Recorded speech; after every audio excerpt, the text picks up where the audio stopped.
Hi everybody, welcome to Talk-ohhh-Challenge, my Saturday vlog about all our things that I published and some other things that I did and might not have videos for or didn't decide if I want to publish them. My name is Sarah, I'm the artist behind Pinselgeschichten and like I said, welcome to the vlog. So this week, just like last week, really flew by. There have been a couple of moments where I thought, wow, it's Wednesday, Thursday, whatever already, and I'm only halfway through the plan of what I thought I'd do or what I wanted to do. And I seem to have a lot of these weeks lately. At least the last 2 weeks were just like that. So on the one side, this is totally cool because I'm doing things, and while doing those, time always feels way shorter than it already is, or than it actually is. And on the other hand, it's like, oh my god, panic, I'm so not done. I gotta put in so many more hours until I get things done, because I already have next week planned and there is no space there where I could put projects that I don't do this week. So was a weird, well, busy, cool, but kind of, well, overwhelming week, maybe? I don't know. Anyways, let's get started with what I published, and then I'm going to show you 3 pieces that I did that I'm not sure yet if I'm gonna have them on my channel. Maybe I do. So well, if I do, I'm gonna have them end of September probably. So like I said, let's get started. Monday always is my art journal day for publishing, and let me just prop it up. So here we go. This was the art journal for this week. It's a tonal page, which was the, I think, July challenge of the art journal workshops. I'm, well, still catching up with things that I didn't do because I was on hiatus and had to take care of family stuff and my soul and my brain and emotions, all that kind of stuff.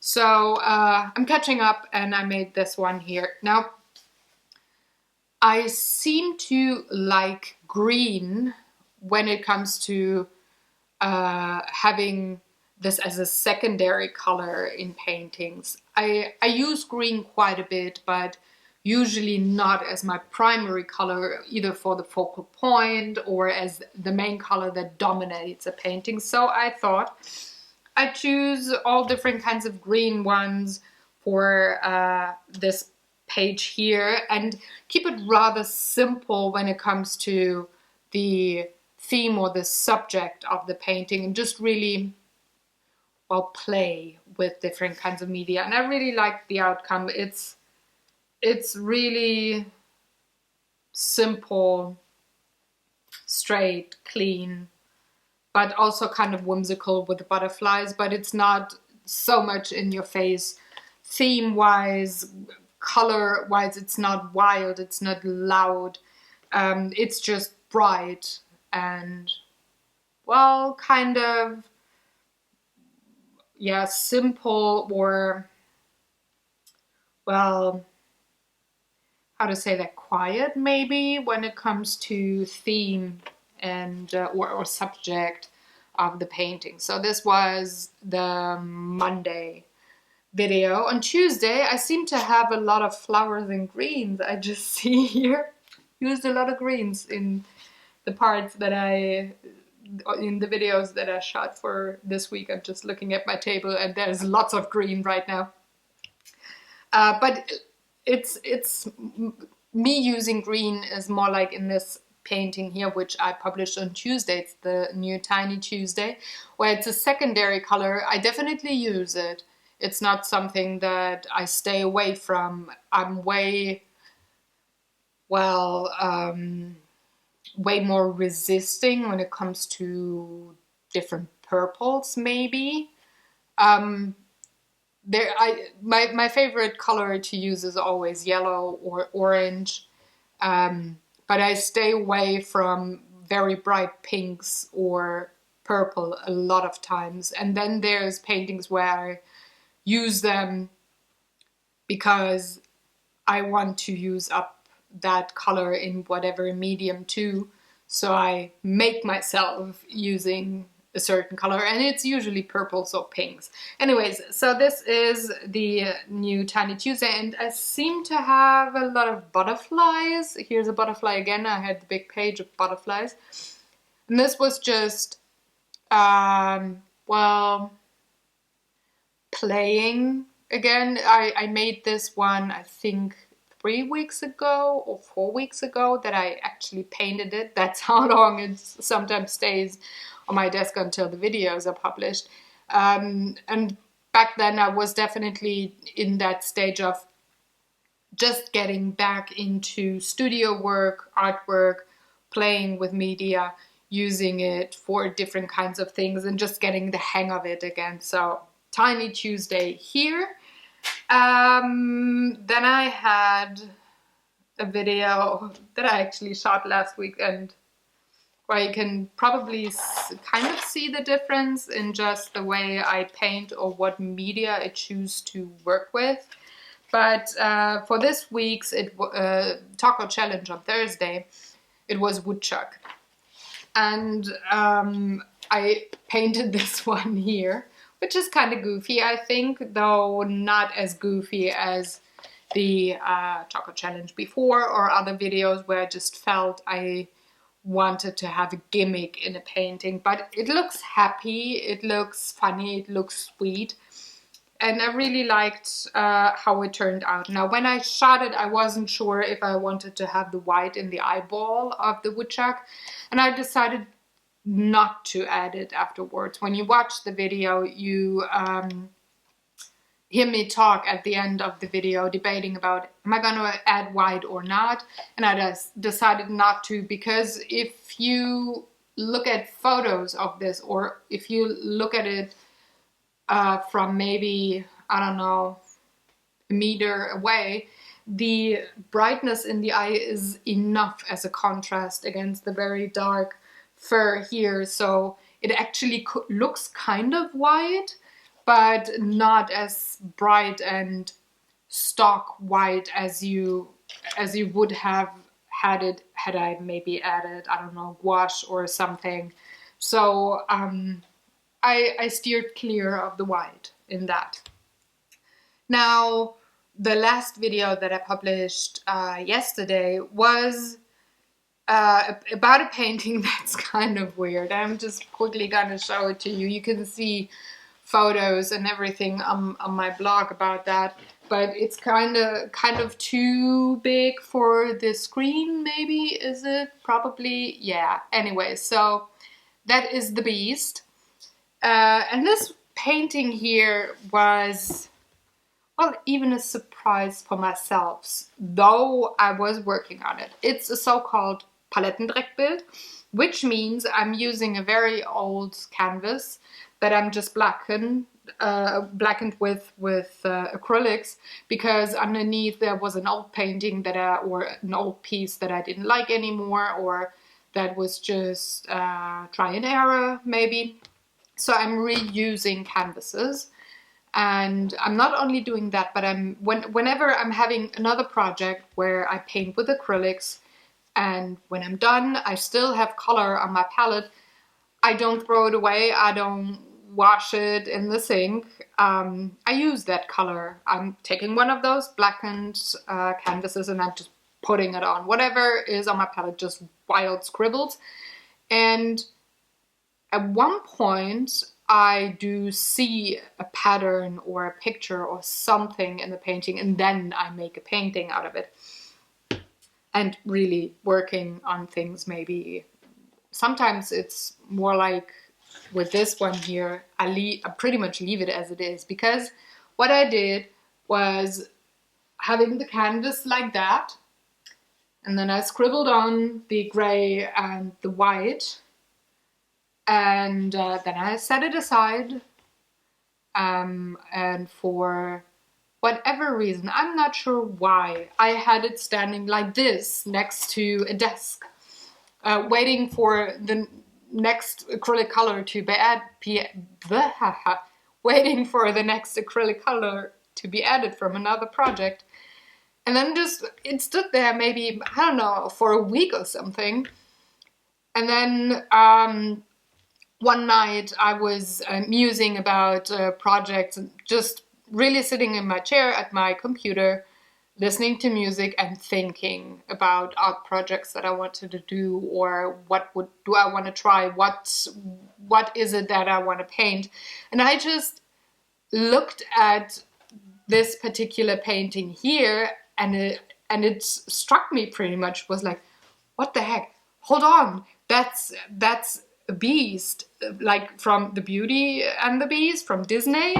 I was so reminded of that it's standing there. Think of not having the blue stuff here, but this is just the nose, the chin, the horns, ear, hair, and it has like, I don't know, a cape or something.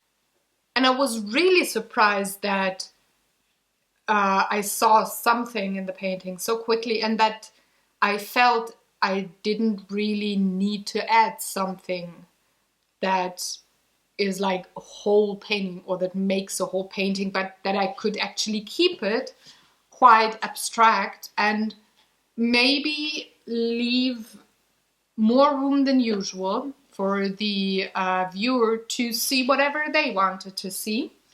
And all I did is just adding a bit of turquoise and phthalo green down here to have, for me, it's a shoulder and background.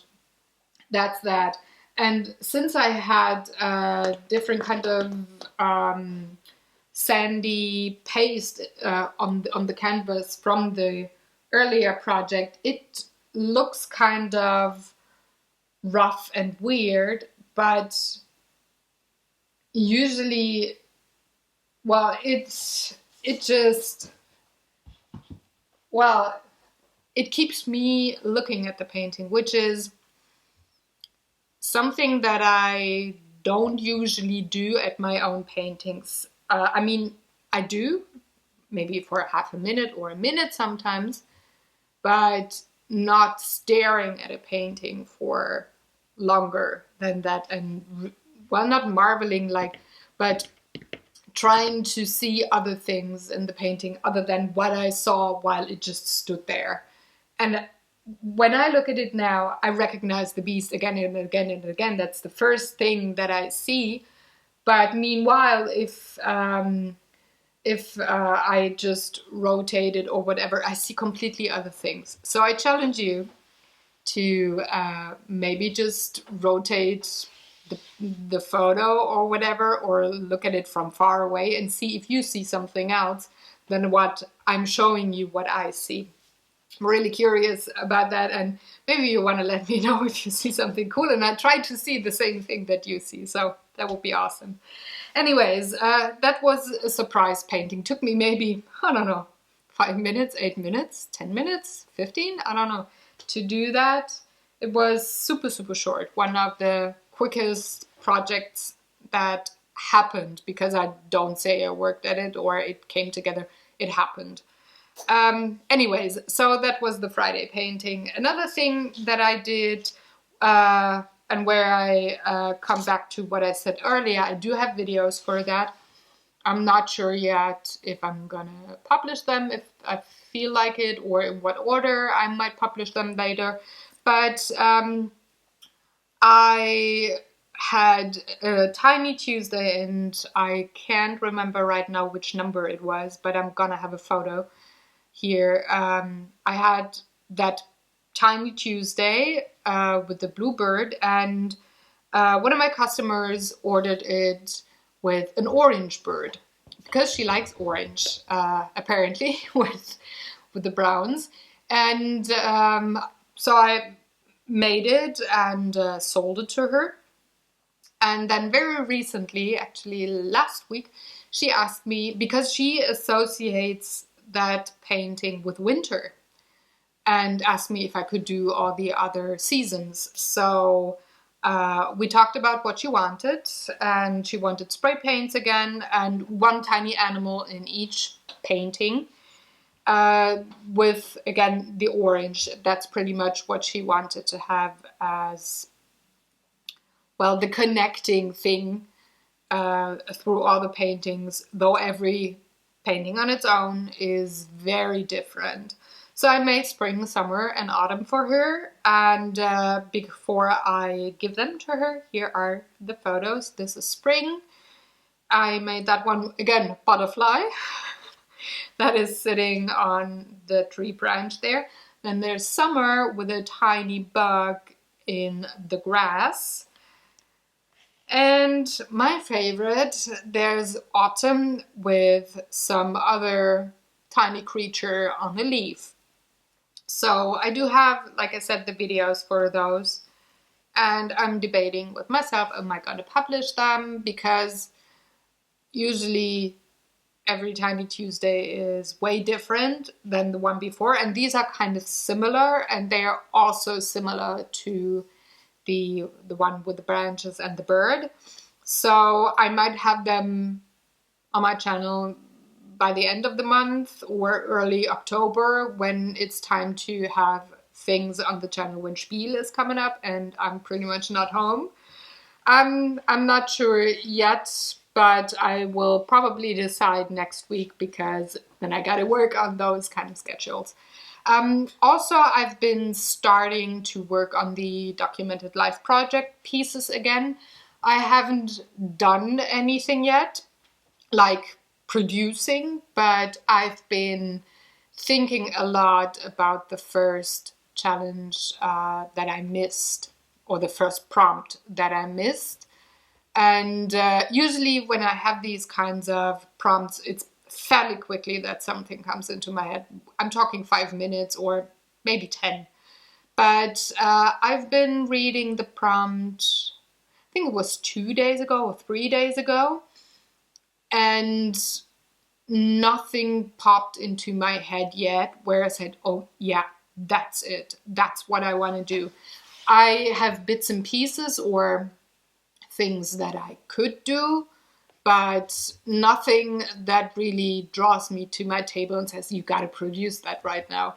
So I'm hoping with the right set of music later on today, I'm able to actually start working on them, because I'm itching to do them, and I'm not looking at the next prompt if I haven't done the first one. So I hope that I get that final kick and that final inspiration and idea of how I want to structure my page.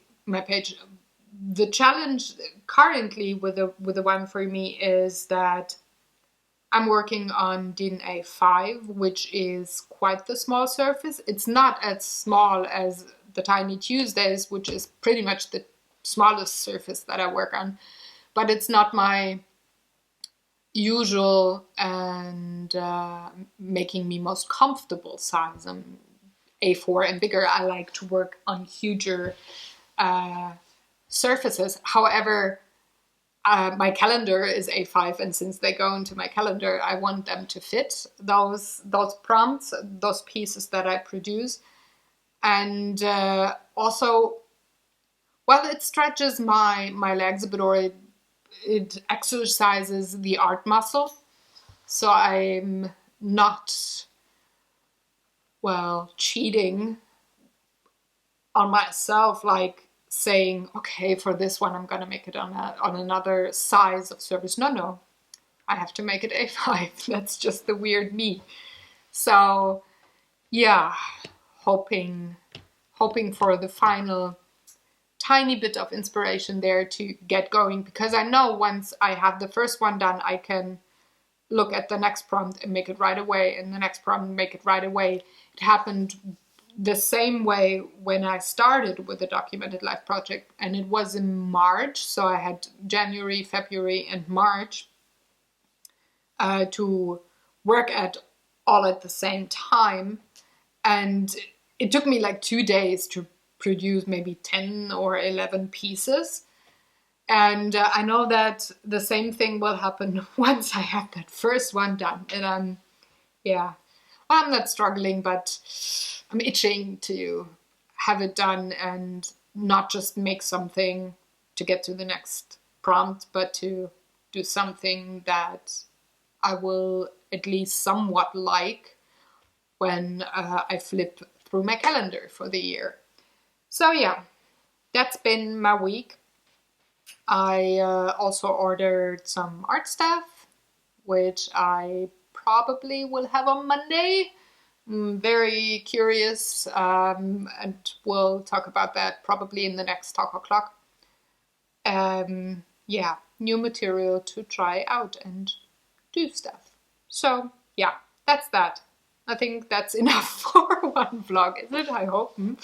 So I thank you very much for watching, and I'm very curious. Please let me know if you see something else in the Beast, or well, what you did maybe this week, if you had a creative week, if you didn't feel like doing anything, if you just didn't maybe have time, if you, yeah, whatever your art week has been like, I would very much appreciate to know what, or you telling me, but instead you telling me how it went for you, if you had just as a crazy week as I had, or if it was kind of slow for you maybe.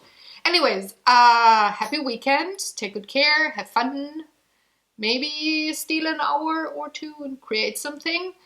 And I will see you tomorrow on the Gamers Couch if you are interested in any board game stuff, or on Monday with the new art journal Back to Art stuff for next week.